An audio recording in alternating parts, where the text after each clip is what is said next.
১৯৭১ সালের ১৬ ডিসেম্বর স্বাধীনতা অর্জনের মধ্য দিয়ে বাংলাদেশ নামে নতুন একটি রাষ্ট্রের অভ্যুদয় ঘটে।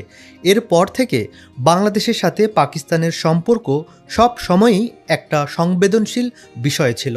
১৯৭১ সালের ইতিহাস বিবেচনায় এ নিয়ে আলোচনা, রাজনীতি কম হয়নি। তবে দুদেশের মধ্যে সম্পর্কের ভয়াবহ অবনতি ঘটে আওয়ামী লীগ আমলে, বিশেষত যুদ্ধাপরাধের বিচারের প্রেক্ষাপটে।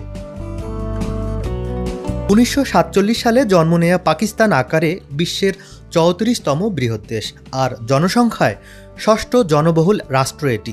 জন্ম নেয়ার পর থেকেই নানান ইস্যুতে ভারত পাকিস্তান সম্পর্কের টানাপোড়েন চলতে থাকে। বিশ্বের সবচেয়ে প্রতিদ্বন্দ্বিতাপূর্ণ সীমানাগুলোর মধ্যে একটি ভারত পাকিস্তান সীমানা। বছর আওয়ামী লীগ সরকারের পতনের পর আন্তর্জাতিক সম্পর্কে নতুন মাত্রা যোগ হতে শুরু করে।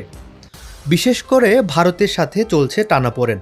পক্ষান্তরে ভারতের চিরপ্রতিদ্বন্দ্বী পাকিস্তান নতুন সম্পর্কের হাত বাড়ায় বাংলাদেশের দিকে। এতেই দু দেশের ব্যবসা বাণিজ্যের ক্ষেত্রে হাওয়া লাগতে শুরু করে।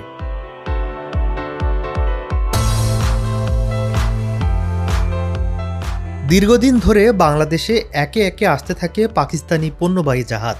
নতুন সম্পর্কের জেরে বাংলাদেশিদের জন্য ভিসা ফি বাদ দিয়েছে পাকিস্তান।